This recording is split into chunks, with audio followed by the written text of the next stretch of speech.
ನಾನು ಒಂದು media person, ನನಗೆ ಗೊತ್ತಿದೆ ಏನ್ ಹೇಳಿದ್ವಿ ಅದು ಪೂರ್ತಿ ಆಗ್ತದೆ, ಆವಾಗ ಕರೆಕ್ಟ್ ಆಗುತ್ತೆ. ಜನಗಳಿಗೆ ಕ್ಲಾರಿಟಿ ಬೇಕಲ್ಲ. ಕ್ಲಾರಿಟಿ ಕೊಟ್ರೆ ನೀವು ಒಬ್ಬ ಯೂಟ್ಯೂಬರ್ ಅನ್ನೋ ಕಾರಣಕ್ಕೆ ಇಷ್ಟು ದಿನದ ವಿಚಾರಣೆ ಅವಶ್ಯಕತೆ ಇದೆಯಾ ಅಂತ ಅದು ನಾವಲ್ಲ, ಅದು ಡಿಸೈಡ್ ಮಾಡೋದು SIT ಅವರಲ್ಲ.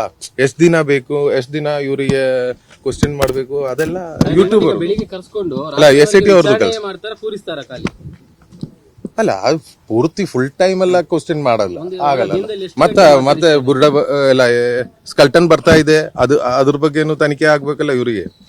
ಎಲ್ಲ ಎಲ್ಲಿಂದ ಆದ್ರೂ ಬರ್ತಾ ಇದೆಯಲ್ಲ, ಏನ್ ಬರ್ತಾ ಇದೆ ಅದೆಲ್ಲ ಹೇಳ್ತಾರ ಅವರು. ಆಮೇಲೆ ಎಲ್ಲ ನಿಜ ಹೊರಗಡೆ ಬರುತ್ತೆ, ಟೈಮ್ ಇದೆಲ್ಲ.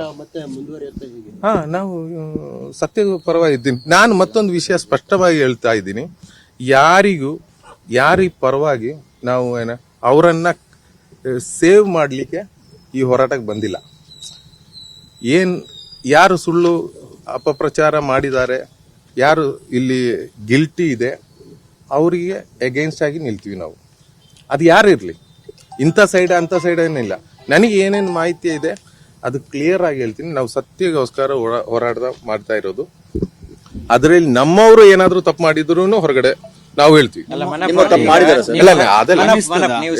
ಪರವಾಗಿ ಧರ್ಮಸ್ಥಳ ಗ್ರಾಮದಲ್ಲಿ ಆಗಿರೋದನ್ನ ಅಲ್ಲ, ಸತ್ಯ ಅಂದ್ರೆ ನಮ್ ಇದ್ರಲ್ಲಿ ಯಾರಾದ್ರೂ ಸುಳ್ಳು ಏನಾದ್ರೂ ಕಿತಾಪತಿ ಮಾಡಿದ್ರು ನಾವು ಅದೇನಿದೆ ಅದು ಬರುತ್ತೆ ಇಲ್ಲ ಬರುತ್ತೆ. ಹಂಗಿದ್ರು ಅದು ನಾವು ಹೊರಗಡೆ ಬರ್ಬೇಕು ಆ ವಿಷಯಗಳು.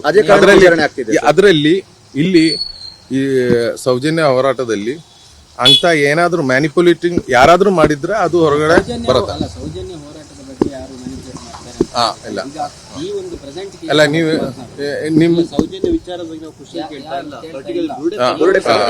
ಅಲ್ಲ, ಅದು ಬುರುಡೆ ವಿಷಯದಲ್ಲೂ ಏನ್ ನಿಜ ಇದೆ ಅದು SIT ಅವ್ರು ಹೇಳ್ತಾರೆ ನಿಮಗೆ.